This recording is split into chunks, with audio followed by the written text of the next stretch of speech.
Hungry Boys by Minton. I remember I was really hungry. I was with Kwame. He's one of the boys at the club. I was helping him to hold a paintbrush properly. He's got learning difficulties, something which means he's not really developed. We were leaning over the workbench together, and I had hold of his wrist. It was so thin, like holding a drumstick. He couldn't hold the brush himself, so I helped him dip it in and out of the paint. We watched the black hairs going into the white of the paint. It was like whipped cream, and I was licking my lips thinking about it. Even though the chemical painty strong was strong, it looked just so delicious. As I leant over, there was a splash of something into the paint. Kwame looked up, as if to see if it was raining inside. Then he touched the end of my nose with his finger. I realised I was dripping sweat, because I needed to eat. I was at the club, you know, where I go to help the refugee kids. My Sisters of Mercy bit, Mark calls it. He's only teasing. I go a couple of times a week to help them with learning new skills, or just to be a spare pair of hands so they can keep the place open. At the moment they're decorating. Some local builders gave them paint and a few brushes.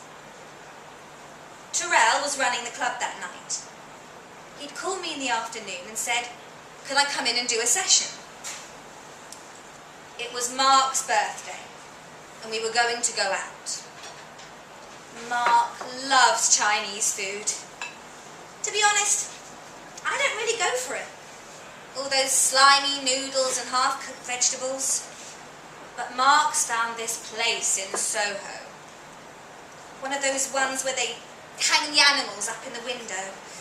These little orange-skinned rabbits which stare at you as you walk past, even though they've got no eyes.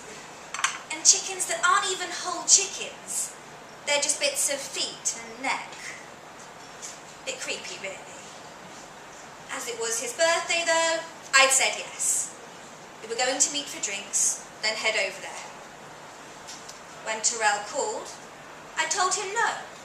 I offered to go the next day. But Terrell was insistent it needed to be this evening. He said, them boys see some things you and me just can't imagine, right? Sorry, I can't really do the accent. It's really thick Jamaican. He was laying it on pretty heavy, you know, about how many of them are refugees and the club is all they've got. So of course I cracked and said yes. Well, you would, wouldn't you? I called Mark and left such a grovelly message, trying to be funny about doing my Angel of Mercy act and saying I would make it up to him. He texted later to say he'd cook something for when I got in.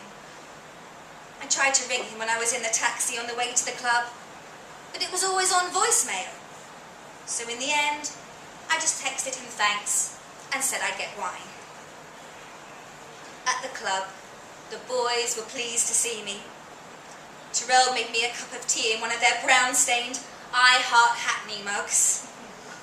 I asked for 2 sugars, which with Terrell means about 5, because I hoped they would give me energy.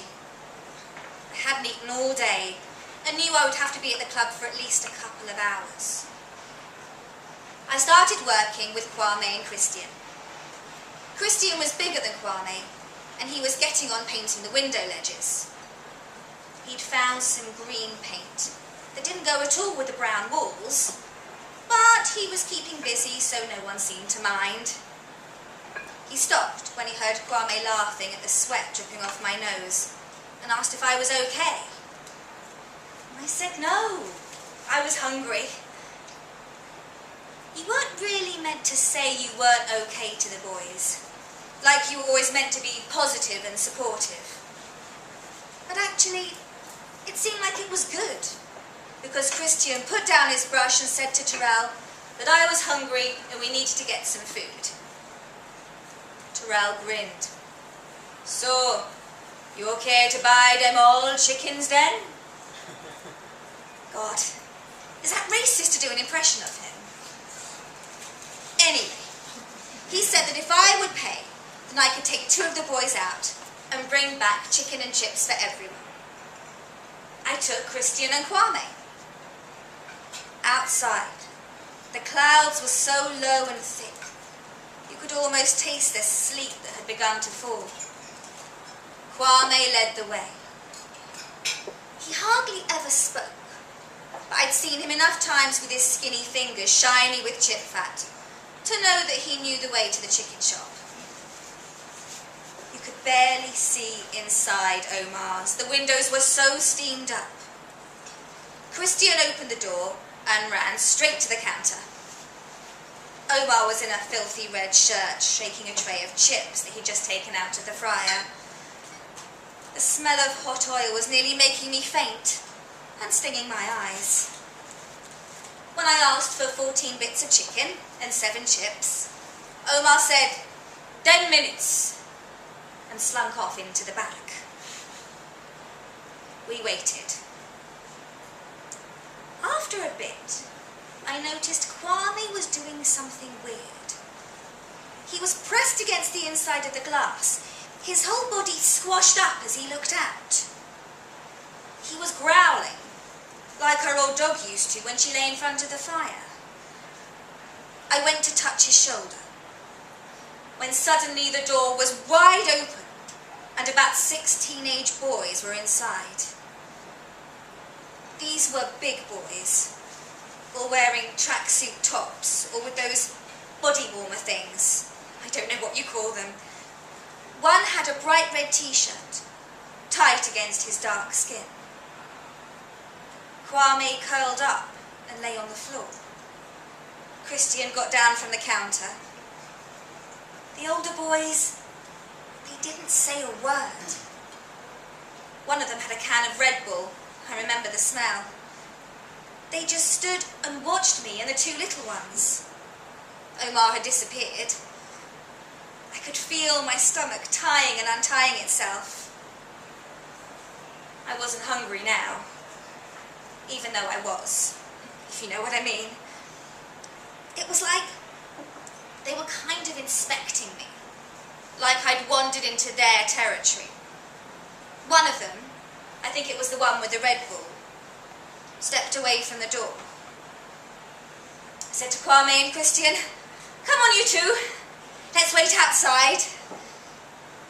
My voice sounded hollow. Maybe that's because my throat was suddenly really dry. I pulled open the door, taking care not to brush against anyone, then hurried Kwame and Christian through. As we stepped outside, the cloud broke and the sleet really began to hammer it down, like it was attacking us. Kwame scuttled out into the square from over to the other side, where there was an off-licence. Christian and I followed. The shopkeeper was listening to the radio. I told Christian to get 7 Ribenas from the fridge. My voice was cracking. The shopkeeper didn't look up. There was another smell of food. Something spicy, samosas or some kind of curry. I suddenly felt shaky again. My mouth was full of saliva and I thought for a second I was going to be sick. I hurried Christian along and paid for the drinks. Outside, I could hear the rumble of what sounded like thunder. And I remember thinking, sod them, we were going to get our chicken.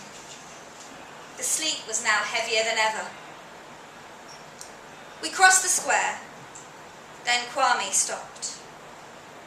The youths were in front of the chicken shop, blocking the door.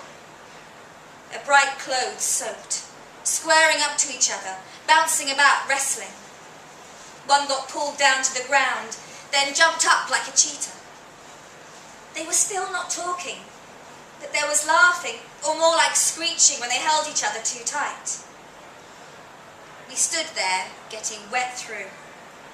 Me holding a bag of Ribena cartons, Kwame and Christian in their little painting overalls, which were clinging to their skin.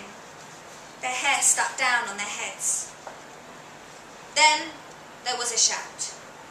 "You boy!" And Tyrrell was amongst the fighting youths. He grabbed the one with the red shirt. He nearly ripped it off him and pushed him hard onto the ground.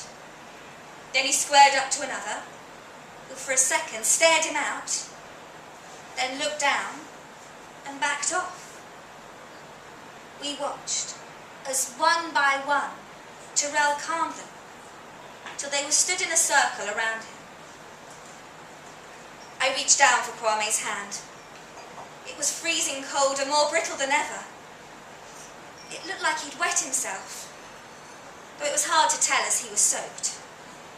I squeezed my thighs together. I was sweating all over now. I had a kind of tingling I wanted to pee too. Tyrrell was now talking to me, while the youths stood, heads bowed.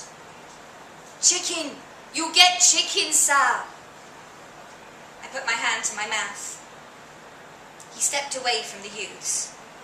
"Go get the chickens. Don't let these oafs stop you." Him saying oaf made me smile, because that's what my dad used to call my brothers. I sent Christian and Kwame back to the club, and they scampered back up the road. And then I started walking towards the chicken shop. None of the youths went for me. One even stepped out of my path. My heart was pumping so hard, my legs felt firmer than they had done all night. The bag of chicken was on the counter. It was warm and squishy, like a stomach. As I turned to leave, I heard the roar of a helicopter overhead, and then sirens. My feet felt heavy in my shoes from all the water inside them. I turned to say goodbye to Omar. He was eating a piece of chicken and reading a Turkish newspaper. Outside, everyone had vanished, and the sleet had stopped. The helicopter was still circling, and a police van was outside the off-licence. It was silent and still, apart from that. I pushed my hair back from my face, then walked back to the club. Tyrrell was inside. He handed me a towel in exchange for a bag of chicken. I dried my hair, then asked him what that was all about. He said, "The cops, they treat the youths like they're evil. They don't let them hang together or nothing." And he gave a little chuckle. "But when the weather's bad, the police don't patrol, do they? So them boys, they come out and make hell, like they growed in the cops, you know." I didn't know. There was a lot I didn't know. "Why did they come in the shop after us, though?" I asked him. He grinned his gold-toothed grin. "They wasn't after you. They was after chicken and chips. But they didn't have no money, so wanted you to buy it for them." "But all that fighting, that aggression." He shook his head. "They's just hungry boys, sir. And I could see they needed cooling down." And with that, he took the bag of chicken into the club room. My phone buzzed in my pocket. Mark was texting saying he'd done lasagna and it would be ready in half an hour. I went outside and called to ask him to pick me up. I was trying not to cry. "Jesus, you look like a refugee yourself," he said when I got in the car. I tried to smile, and he squeezed my hand. "I hope you're hungry." I nodded. I was.